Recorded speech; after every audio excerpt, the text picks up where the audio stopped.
জনসংখ্যা বাংলাদেশে 2 কোটির বেশি শিক্ষিত এবং অশিক্ষিত দিয়ে যারা অশিক্ষিত যারা কর্মসংস্থানের যোগ্য এমন লোক কিন্তু বেকার আছে।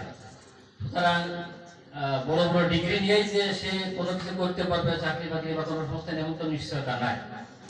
বরং সে যদি তার টেকনিক্যাল বা হাতের কোনো কাজ শিখতে পারে, তাহলে সে যদি চাকরি সরকারি চাকরি নাও পায় বা অন্য কোনো কর্মসংস্থান নাও করতে পারে, কিন্তু সে তার একটা ভবিষ্যৎ একটা কর্মসংস্থান ব্যবস্থা করতে পারবে। এটা প্রত্যন্ত এলাকায় যেমন একটু সাধারণ শিক্ষার পাশাপাশি এটিকে অনেক জোর দেওয়া হচ্ছে আমাদের সরকারের তরফ থেকে।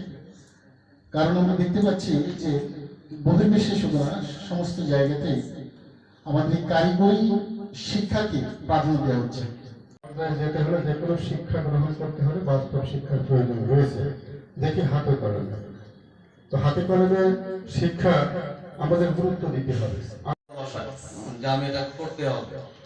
বর্তমান বিশ্ববাজারে এখানে চাকরির অনেক প্রার্থী আছে, তো আপনাকে যোগ্য হিসাবে সেখানে উপস্থিত হইতে 16 বছর হচ্ছে, 16টি বছর আমরা এই প্রতিষ্ঠান এই পর্যন্ত পদার্পণ করেছি।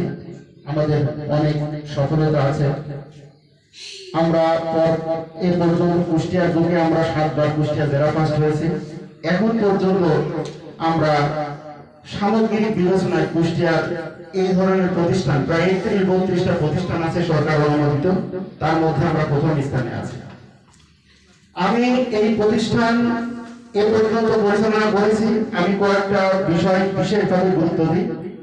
সেটা হচ্ছে, যেহেতু এখানে আপনারা লক্ষ্য করবেন জেএসসি পাস থেকে এটা বোর্ডের অনুমোদন, জেএসসি পাস থেকে শুরু করে মাস্টার ডিগ্রি পাস পর্যন্ত এখানে কিন্তু ছাত্রছাত্রী ট্রেন আপ করার সুযোগ আছে।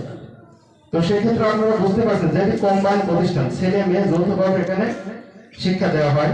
কম্পিউটার সহ আমাদের যে আনুষঙ্গিক যে ট্রেডগুলো আছে আমরা যে শিক্ষা প্রদান করি।